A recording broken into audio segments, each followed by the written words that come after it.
हाय दोस्तों, welcome to my channel Knowledgeable Express. तो आप आगे देखें और समझें।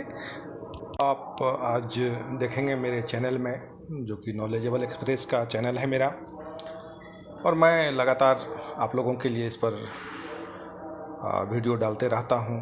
आप देखेंगे हमारे इस चैनल पर सिंधु घाटी सभ्यता, फिर उसके बाद वैदिक सभ्यता, फिर जैन धर्म, बौद्ध धर्म, मौर्य काल, मौर्य साम्राज्य, गुप्त काल, और उसके बाद गुप्तोत्तर काल के बारे में आज हम लोग देखेंगे। महत्वपूर्ण जानकारी और महत्वपूर्ण प्रश्न और उसके आंसर। जैसा कि दोस्तों आप जानते हैं, भारत में गुप्त शासन की अंतिम चरण में जब मध्य एशिया से जनजातीय कबीले हुन ने भारत में आक्रमण किया, तो उस समय गुप्त साम्राज्य की नींव कमज़ोर होना शुरू हो गया था।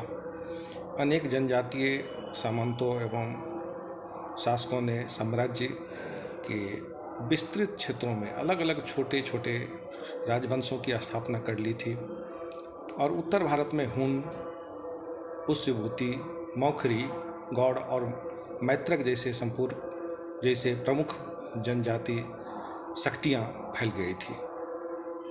भारत में लगभग 6वीं शताब्दी के आसपास पुष्यभूति या वर्धना वंश की स्थापना पुष्यभूति के द्वारा थानेश्वर में की गई थी। इस राज्य का पहला महत्वपूर्ण शासक प्रभाकर वर्धन था। प्रभाकर वर्धन के 2 पुत्र थे, राज्यवर्धन और हर्षवर्धन, और एक पुत्री भी थी, राजश्री।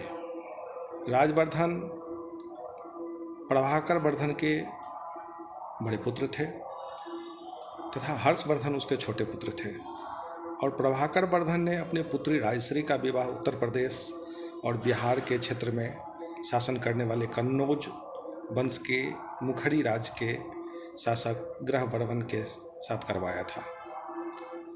प्रभाकर वर्धन की मृत्यु के पश्चात राजवर्धन 605 से 606 ईसा के बीच इस राजवंश का राजा बना।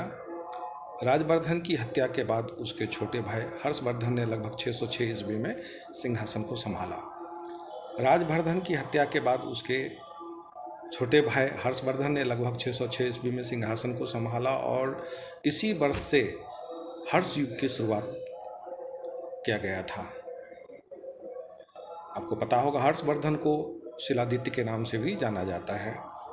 हर्षवर्धन के नियंत्रण वाले क्षेत्र में उत्तरी भारत, पूर्वी राजस्थान और गंगा घाटी से लेकर असम तक थी, तथा हर्षवर्धन ने अपने शासनकाल के दौरान अपने कूटनीतिक संबंध को बनाए रखने के लिए 641 ईस्वी में अपने दूत को चीन में भेजा था।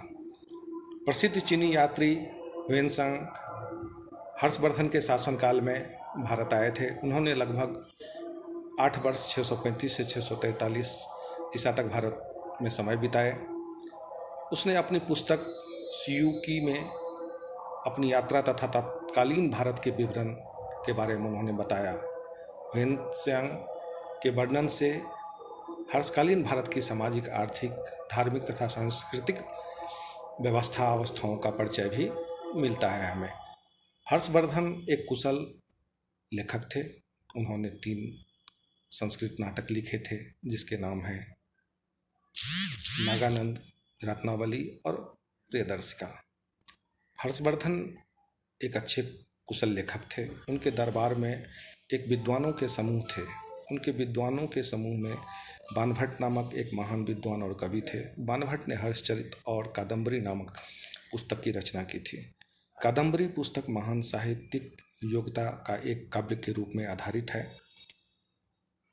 हर्षवर्धन कब गद्दी पर बैठा? अगर हम महत्वपूर्ण प्रश्नों को देखें तो यहाँ से अब प्रारंभ होता है। हर्षवर्धन कब गद्दी पर बैठा? तो 606 में। हर्षवर्धन के समय नालंदा विश्वविद्यालय का स्थापना हुआ था। उस समय में उसके कुलपति शीलभद्र थे।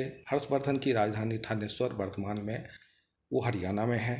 हर्षवर्धन की मृत्यु के पश्चात कनौज पर यशोवर्मन का शासन हुआ था। हर्षवर्धन और पुलिकेशन II के मध्य हुए संघर्ष की जानकारी ये होल अभिलेख से प्राप्त होता है। हर्षवर्धन अपनी धार्मिक सभा प्रयाग में किया था। ये सब महत्वपूर्ण प्रश्न हैं जो कि अधिकतर प्रतियोगिता परीक्षा में आते रहते हैं आपके लिए। हर्ष ने अपनी राजधानी थानेश्वर से कन्नौज स्थानांतरित की थी। वर्तमान में कन्नौज उत्तर प्रदेश में है। राजतरंगिणी नामक पुस्तक कल्हण ने लिखी थी। ये सब प्रश्न आते हैं। बंगाल का कौन सा शासक हर्ष के समकालीन था? तो शशांक। किस राजा ने रत्नावली नामक पुस्तक लिखी? तो हर्षवर्धन। किस चीनी यात्री को यात्रियों में राजकुमार कहा जाता है? तो हेनसांग। कारकोट वंश के बाद किस वंश का उदय हुआ? उत्पल वंश। कारकोट वंश की स्थापना किसने की? तो दुर्लभ वर्मन ने। किस शासक ने नालंदा विश्वविद्यालय के लिए 100 ग्रामों की आय दान के रूप में दी? हर्षवर्धन।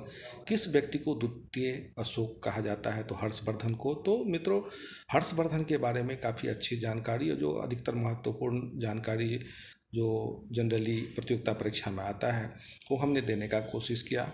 तो दोस्तों, आप इसको सब्सक्राइब करें मेरे चैनल को, क्योंकि मैं सिलसिलेवार तरीके से आपको जानकारी प्रदान करता रहूँगा और आपको जो महत्वपूर्ण चुने हुए प्रश्न जो परीक्षाओं में आते हैं वो मैं अधिकतर आपको आपके सामने देता रहूँगा। तो प्लीज़ आप इस हमारे चैनल को सब्सक्राइब करें, शेयर करें, लाइक करें, ताकि आप तक अपडेट जानकारी हमेशा मिलते रहे। दोस्तों, थैंक यू।